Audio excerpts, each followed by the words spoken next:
Kaprizov's out here setting franchise records. The Wild are going to every shootout they can find, scoring shorty goals all the time, and we got a big week coming up.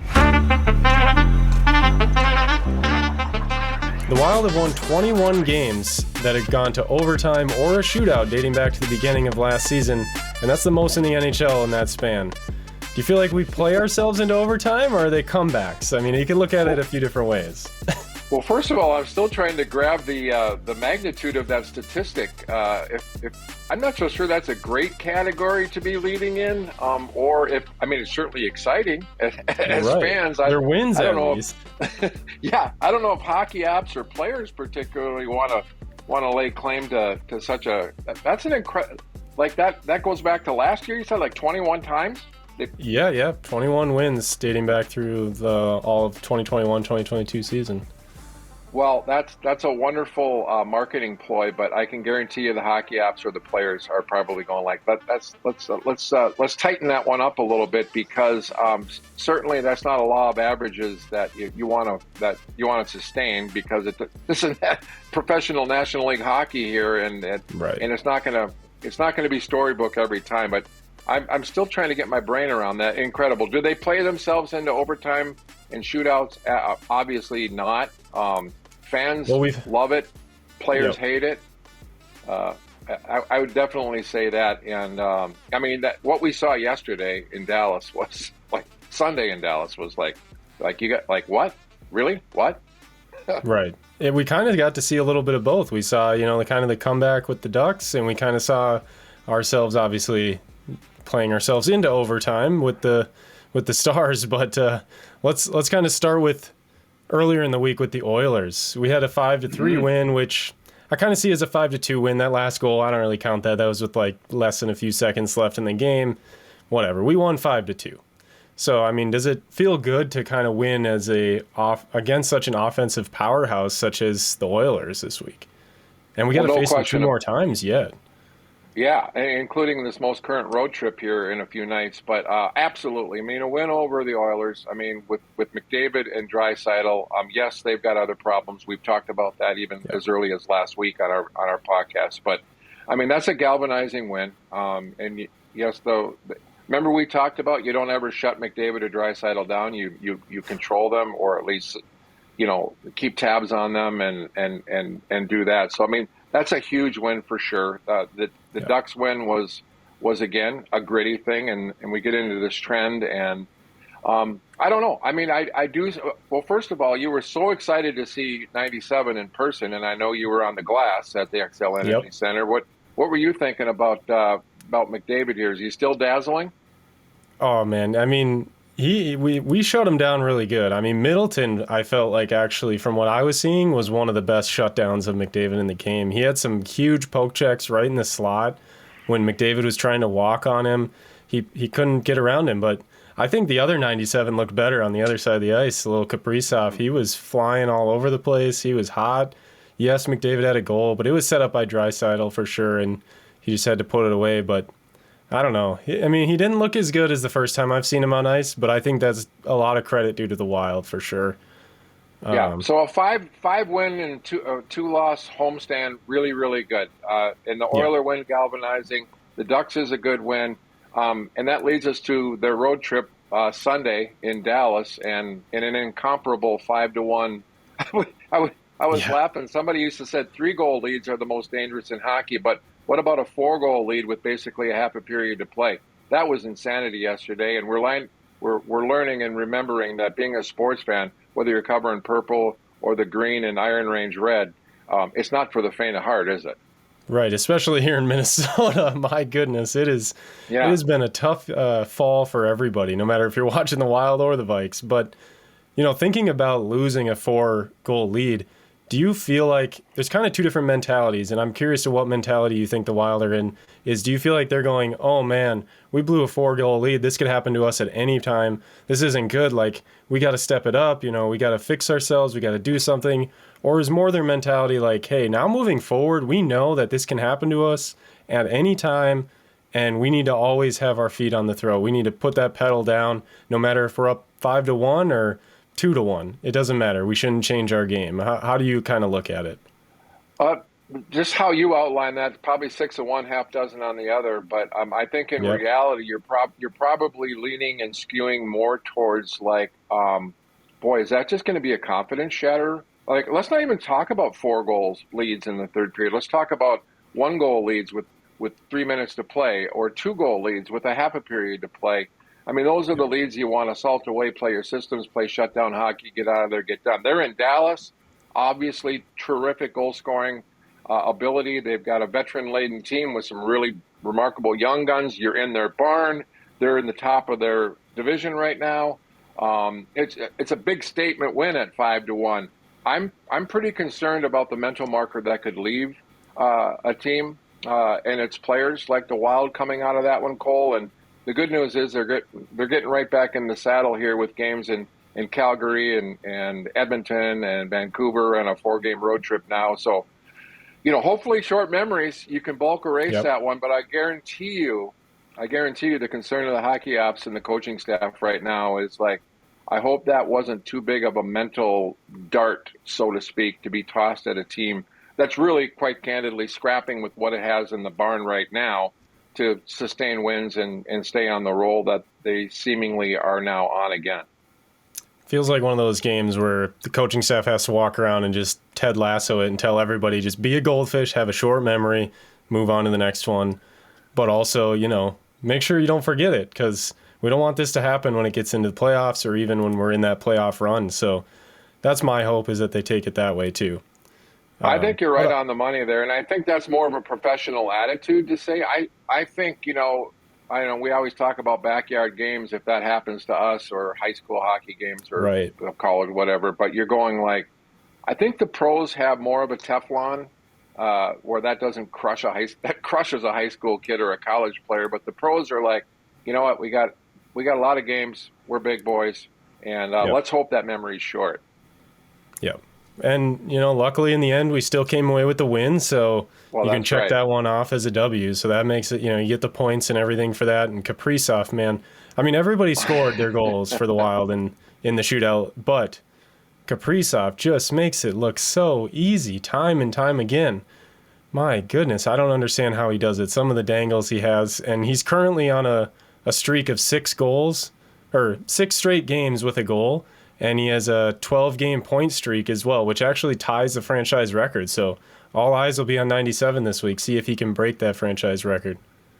Let me ask you a question. Is it just me, or does it seem like, I mean, there was a couple instances last night.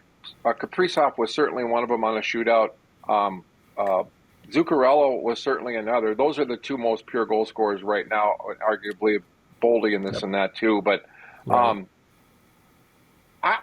neither of them really even makes any jukes or jives or moves anymore. They just glide in and their heads up, and they're such good goal scorers and such pinpoint shooters. They're just looking for that 3-inch, 4-inch gap to shoot. I mean, did you? Was it just me, or were they lacking? Like, remember? Yeah, I feel like it used to be a lot of. They're just like this now. Yeah, they're just like this now. They're just like, boom. I mean, I think it's to your point. It's magnificent. It's magnificent to watch when somebody's in a zone like that. Yeah, I think the evolution of the dangle went from dip your shoulders and go side to side, because that was the way you could get the goalie to pull so that you could shoot one way or the other, right? And now, the way Kaprizov scores his goals, he's just all edges. He's not doing anything. The goalie's watching his feet. The goalie's watching his hips. The goalie doesn't watch his head, because you learn as a goaltender, that you shouldn't be just staring at the guy's face. That's not going to help you out. You're watching the puck. You're watching the movement. So he's tilting his stick.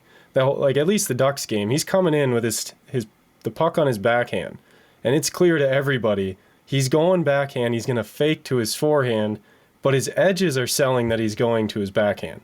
So you're like, okay, I'm going to read backhand because I think I've got an edge on him as a goalie. And then somehow, as soon as he realizes that goalie thinks that he's got the upper hand, he cuts to his forehand without even moving his blades of his skates and just the puck, and shoots before the goalie even has time to react. So it's all just in the minor little details now. And they make it look like they're doing nothing while they're also doing everything. It's crazy. Everything. I think that's a wonderful take and analysis on that. I can just picture when you're saying it. And then there's the direct antithesis of a shootout style of yesterday when Freddie Gaudreau gets the game winner, and he can, hey, yeah, backhand, forehand, backhand, goal, done.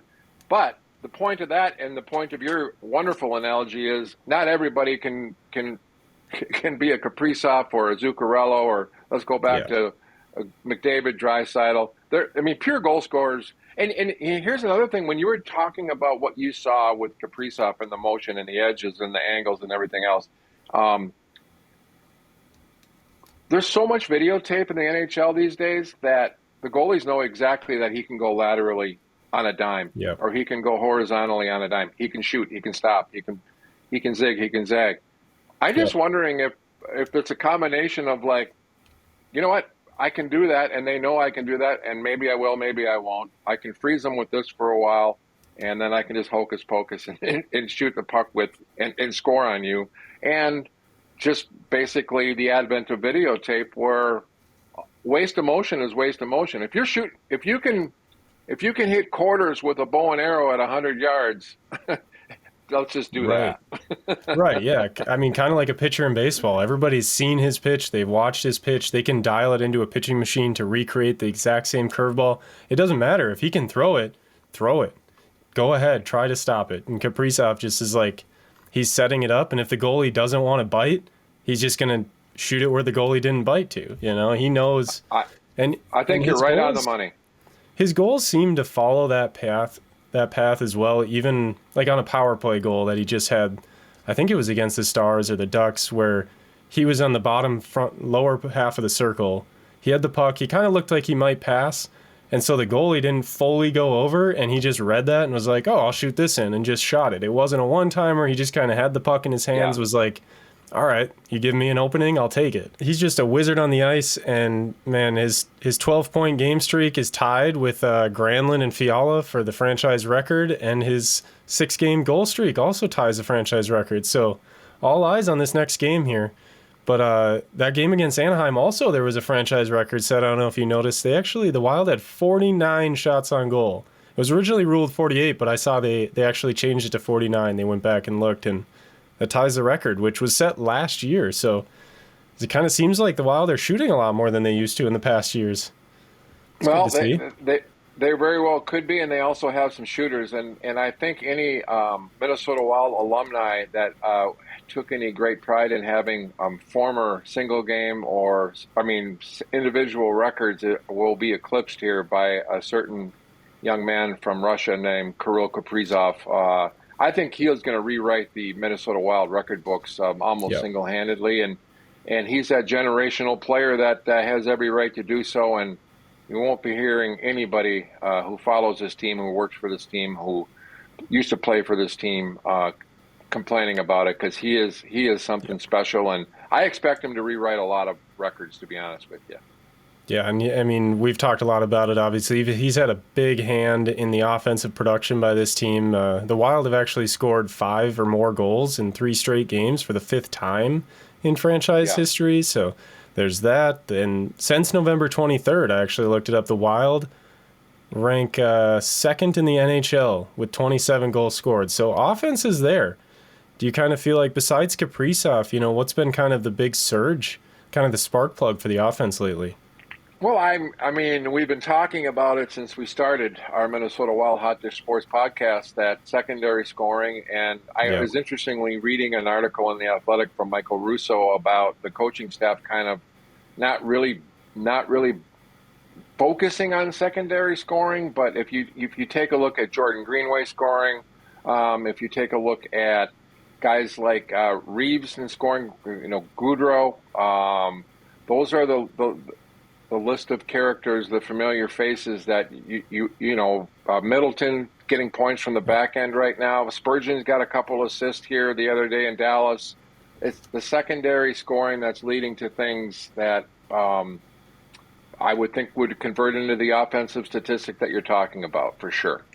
Yeah. Well, and another big one, too, that I noticed being at the Oilers game, I mean, Eriksson Ek, man, he's recorded actually now a point in 6 consecutive games. He's got 10 points in his last 6 games, so just one shy of tying his career high. But 12 points in his last 8 games. I mean, he's on fire. There's nobody other than Kaprizov hotter than him right now in the offense, I don't think. He's such a good player, and they got the Grief line back together, which is really good with Marcus Foligno and Greenway and with Ecker. I mean, I can't say enough good things about Joel Eriksson Ek. I mean, he's a total player, plays two-way hockey, plays in the dirty areas, will do anything you ask him to do, and he plays for a Euro. He plays with a mean streak. I mean, the kid, nobody really messes with him anymore. He's a big kid, too, and he's filled out a lot since the Wild drafted him. So, I mean, Joel Eriksson Ek to me is a guy that, this team knows they can build around and have built around, and he ignites lines and he ignites games. And, I mean, he's 2 thumbs up for sure, and usually always is, Cole. Yep. Well, and, he's definitely igniting the Wild as well as the old guy on the team, little Alex Goligoski. In my eyes, sure, he's not scoring goals like Eriksson Ek and Kaprizov, but he's lighting a fire. When you block shots like that and you put your body in harm's way, he blocked 8 shots against the Stars, which is the most by a Wild player. I think it's like tied for the second most in franchise history or something like that. So maybe not the most. But either way, 8 block shots for the older Alex Goligoski, the Minnesota native. That can spark a team too, I think. Yeah, not surprising with Golly. I used to cover him when I did some Gopher hockey. This dates me. I mean, I think what has he been in the league? 15, 16 years. Got 1,000 games. Grand Rapids, Minnesota, former Golden Gopher. I would bet for sure that playing against a former team like he did in Dallas on Sunday, that he's going to show them that they maybe made a mistake. And candidly, a lot of people thought maybe the Wild made a mistake for a contract extension, another $5 million. But you know what? You know what you're getting with him. He's a character guy. You can't have enough character guys around. And he may not be as fast and stuff, but what he lacks in speed now at his age, he makes up with moxie and puck savvy and hockey IQ. And he's also a guy who was not happy for obvious reasons for being out of the lineup when he was scratched for 3, 4, 5 games here recently, and he's back in the lineup, and he's going to say, like, I'm staying in the lineup, and here's what I'm willing to do because of it. Yep. And speaking of the defense, too, Spurgeon coming back and back-checking, diving forward to poke the puck away on a breakaway. I mean, that's got to be in a retirement video, right? When he retires eventually, that's got to be one of those highlights. I can't imagine. You call him Captain America. I mean, they kind of call him Captain America. I mean, what a captain does to help his team. But that's exactly what Jared Spurgeon is all about. Like, he knew he was out of position, and he did something about it. And he's not out of position too often. He's such a smart hockey player. His IQ is off the charts, and how big he plays for how big he actually is physically is amazing. And I'm one of his biggest fans, and I've always been one of his biggest fans. And I remember he took some grief, like he wasn't going to be a vocal captain, and a lot of media said like he's the wrong guy for he's the absolutely right guy for the right time for the captain of the hockey club. For sure, and they're going to need him right now going on the road. We got to face the Flames, we got the Oilers, the Canucks, bunch of Canadian teams here coming up, and then we get to come home to face the Oilers again in a week from today, or a week from Monday. But they're all teams that are middle range technically in the standings in the Pacific Division, but it's hard not to take any of these teams too lightly. Would you agree? I'm such a huge fan of this road trip where you're talking about, not to overlook teams like the Flames and the Oilers and the Canucks. I don't think when I think of those 3 teams and on a West Coast road trip like this, it means late night hockey. It means high octane hockey. You got a lot of offense. Calgary is super skilled. They get up and down the ice big time. We know what you get when you stop in Edmonton, and even teams like Vancouver, who's got all kinds of different issues going on right now, with guys like Elias Peterson and Brock Besser, Bruce Boudreau coaching them up there, Mike Yo's up there.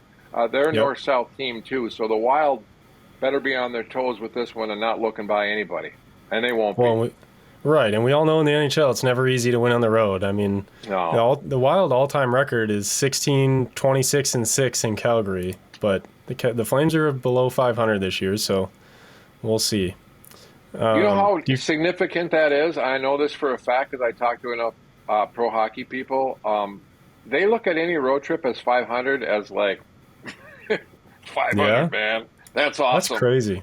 500 on the road in the National Hockey League is like, let's go home. So that is crazy if you really think about it. Yeah, that's an amazing stat to think about. Do you think we can beat, obviously we have the Oilers in Edmonton and then again back here at home. Do you think we can take 2 of 3 at least from them, or are we going to go 3 of 3?